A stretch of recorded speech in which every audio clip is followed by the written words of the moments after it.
right? Let's put this into perspective. To understand the difference between tolerance and faith in the 21st century. Right? And to get the world underway. The world that was, the world that has been, the world that forever will be, or the world that ought to be. The way the world ought to be portrayed to people, like it had sort of never taken it out of those portrayals. Like you say, the way it's portrayed to people, like it was never to do with a space of commentary or media broadcast, or to only see the world through somebody else's eyes, when people forever learn from their mistakes, like people's private lives and confidences, right, are supposed to be massive itinerant shortfalls in the wake, shape and face of humanity every day of their lives. Like, you know, people have likes and opposed to dislikes, or the way in which people either, here we are, tolerate and opposed to have faith in those traits, those practices, and the way in which it's portrayed as the world faces a different foreground. Even if, let's say, the way in which to accomplish it is well within Scripture, well within that very script. You can take it like the biblical factor, you can take it like the religious confine. The world in print. So the 19th century was Great Britain. The 20th century is the United States of America. This 21st century is the century of China. So whilst this happens, the 21st century kick-started, let's say, or had brought us to a place where the world fights a Middle Earth caliphate or an Islamic foreground. So where tolerance, alongside love and hope, exist within most of this world, the love, hope and faith factor in a Christian's world puts the binary factors, the codes. Sorry, for the last 2 or so fucking minutes I've been massively interrupted. So it looks like I paused that, so it's coming right. So cut right into it, I suppose, because the thieves are fucking time. Time, money, space, resources, manpower, intelligence, all that. Right? You've got the tolerance factor versus the faith factor. How do you actually have faith in something you don't believe in? Well, like the whole world is being encompassed, like global encompassing rapture, every major country and economy plays its part in the shaping of the 21st century and beyond. So to basically adhere to a world that is changing and to assure, just like the admirations, that the survival of people's temperances and their economic position always stays at pace with our moral integrity or our moral standards, right? If people think that Islamic people or Muslim people never played a major, if not a most effective role, even cost effective, in the shaping and the formation of most of this world, in the most acute areas of humanity, spirituality, active hands-on experiences, the moral integrity in which to formulate and build people's temperances, their characters, and that fashion to boot, without having to get into people's private lives or confidentiality or confidence, because people's histories might not be as acute of a worry or a concern or an endangerment to the prospects, just like those mental inclusivities that bring people to a resting place or a foreseeable future as one of being wiped out, annihilated, or even their mere freaking survival. Then you've got another thing coming. That the fact that in order to build that ultimate faith, be it the victory thing, that the Christians, which is not a religion like Catholicism, understanding what Christian crusades or the Christian life and limb sacrificially have done, bridging forgiveness of sins, doing what it can to confess, doing what they can to correct sins and trespasses, even though it's required a global encompassing factor, right? You've got to go through all the tolerance of Middle Earth like Islam, tolerate Islam to bring about the faith in the end, like the sect, be it Christianity or the whole wide world, one great big challenge. You're not going to get the faith you require, right? You have to tolerate, so again, I was interrupted there again. So you have to be able to tolerate coming back to the spiritual code of what makes the world so fucking flippant crazy to their estimated future, in a world that, has to put up with ideology, radical extremism, or the proposal of communication, the proposal of technological advancements, the proposal of a shaping hemisphere, the proposal of spherical codes, negotiate the sidewalk, the transitional theories, the transitional representation of people great and abroad. You're only going to get the faith that you have required, is it to say, like Catholics, like Lutherans, like Buddhists, like Hindi, like Islam, like Muslim, like Christian, like atheist, like Confucius, like anything walk and talk and represent and disrespect a goddamn reference. It was never a classic case of having to forget the fact that those things are in fact private and confidential. So you would already sort of understand that there's always the love and hope factor. But that love and hope factor is like the ability, just like, say, like man, like woman, wipe a baby's ass, help a baby. Just like wipe a baby's ass, help a baby. Just like the reversal of third world poverty trends in China, never have to apologise for helping you with soap and nappies and help wipe a baby's ass. I'm not going to apologise. There's no anti-sentimentality when people that you asked in agreement to help reverse the poverty. So you have to come back to tolerate everything. There is no faith. The tolerance actually separates, let's say, the men from the boys, and the fanatics, and the emphatics, and all those fascist compounds that even put up with the shit or have to roll up the sleeves through resignation, like the hour and the day of to get things done, and submit to it when a whole world's lazy.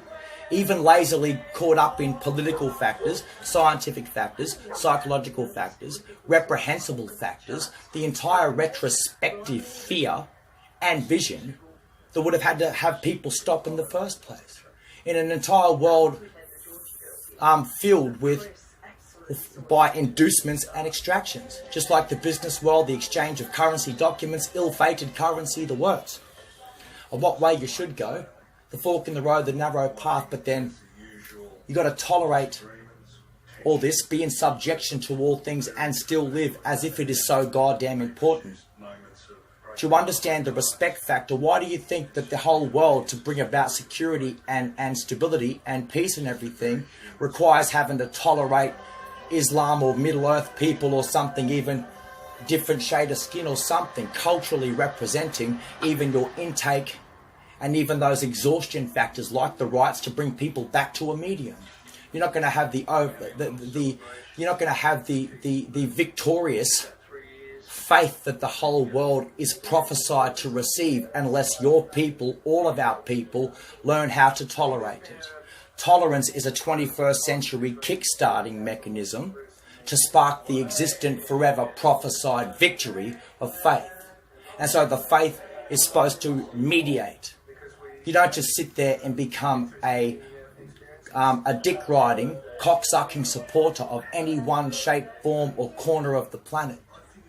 It's all about the tolerance factors to be able to understand why privacy and confidentiality is so important, and that you don't need to know what's going on in someone's head.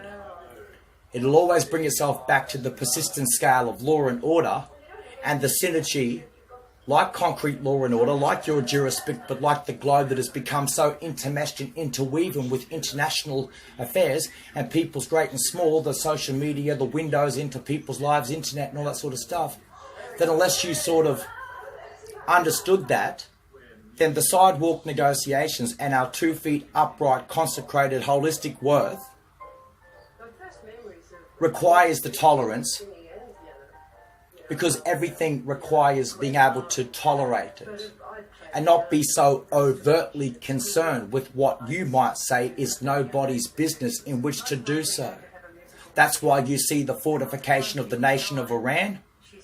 in the Middle East, because of course, like many a great righteous nation, or let's say Egypt and countries like these, you have to fortify yourself, not knowing the inherent future, to make sure that there is a prerequisite condition that allows people to survive, even though to a lot of people it might suggest that you won't see them anymore, or that you won't know them anymore, or that white people have gone blah blah blah blah blah, this way, that way, this way. For what good reason? Was it industrial? Was it technological? It'd never amount to anything unless, like you say, faithfully inclined to do so. That was the biggest test of time. The biggest victims of any massive movement or massive revolt and revival, just like Riots Act even, scab labouring and scab administration, or falsifying paperwork, or a few sheets in the wind, not even worth the paper it's written on, word of mouth, blasé, right? is to fully commendate, let alone accommodate for, benchmark protocol. It's the last sort of stand. Either you're the victim amongst yourselves. If you've never exercised certain power, what would it take unless you actually exercise practical solutions? A nation like Australia would be found so despot, unable to communicate in those humanitarian aspects of the war in the Middle East, because, for one, all military operations and acquisitions in the world are humanitarian based. But like the communication of what people are fighting over there, some ideology of religion, or the proposed mechanisms that safeguard the integrity of a nation and their borders and their security as a summary, as a whole, is a same leveling factor, or the same level of right and privilege in which to either or not, in fact, entertain those conversations, round table auditorial fields. Islam's never going to be wiped out. Christianity's never going to be wiped out. So you're gonna have to get used to it. It was never a classic case in which to forget, to portray anything different. Either you know where you come from or you don't. Either it's a big deal or it's not a big deal. I'll tell you that no great big picture is made clear until all the little things taken care of, because everything is to be safely negotiated even by children. And so therefore anything that you can do more autonomously, omnipotently and incumbently is going to be a faith build strength. Kids have to tolerate things like the stories you wake up with, and it posed the same way you negotiate things as the world keeps up with the creep of technologies and advancements and God knows what. But ultimately, no drama is too big. No drama is too big for people that conduct their heart properly.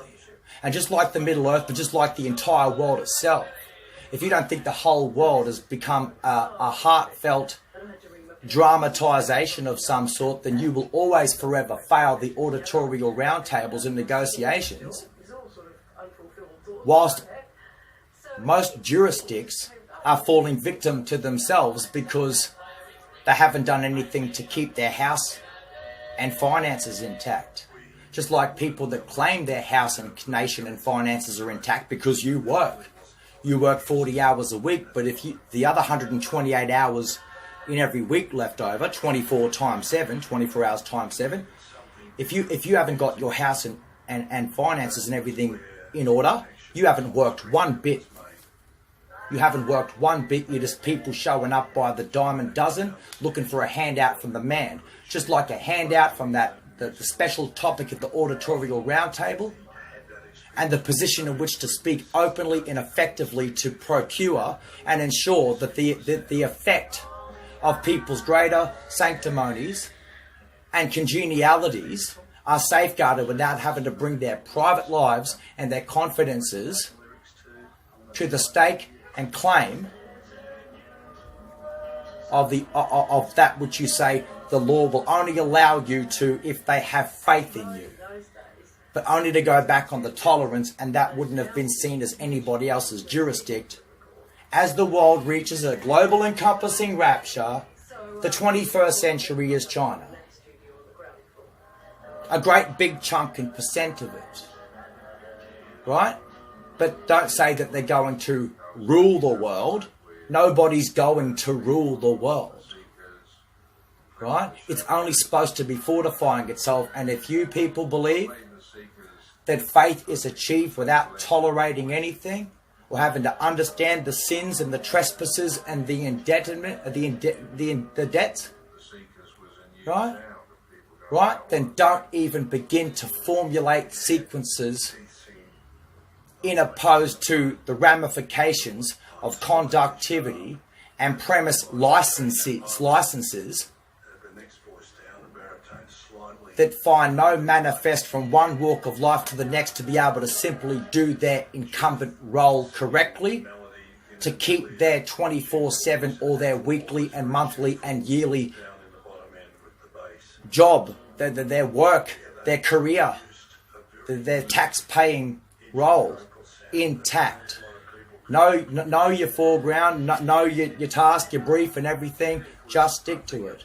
The chain of command works that way, but if you're already seeing chain of command fall apart because of word of mouth behind the scenes, under the belt, in the ear, pissing, moaning, groaning, even whispering, affecting the changes, the temperances, the moods, you know, the fouls and whatnot, or get me off, please get me off. For the 21st century to have an outcome, you have to first tolerate and then in the end bring about the faith. So that's like saying, did you give up on your friends? You weren't saying that it was a country divide, or that it was a religious divide, or a political, scientific, social or civil divide. There was no neoliberalism that smashed our world for the last fucking half a century. You know? It was just the circumstances that bring people to the point of impact that whether you like it or not, we don't fight for change, we fight not to change. So therefore, don't be scared of change, be scared of not changing. Just as the freedom of choice can stress others, what about the choice of freedom that others stress? And that's what it's like to know that if you safely negotiate the right concurrent features to what is of greater or livelier concern when you're faced with it, right, then tolerance versus faith meant that there was no overwhelming factors that brought about the results other than the humanitarian factors that knew that you had the test right before you. Like Christian faith, like the Christian test, faith is the victory. You don't walk into a bloody fight blind and say that you aren't supposed to bridge forgiveness of sins and trespasses like you walk into their lands only to come out with it with some level of tolerance. No effing way. Like there was some fault there, but you were at fault, all come together, right? It's all faith at the end. You can have faith. If you had faith, it was greater than love. If you had faith, it was greater than hope. We all tolerate love. We all tolerate hope. But once you've got faith fully, it's inconquerable. You can't conquer that, because what the hell? Like saying, I've got, social integration policies, or disintegrating, trying to break a land speed record. Thus, go figure. Right? Let's put this into perspective.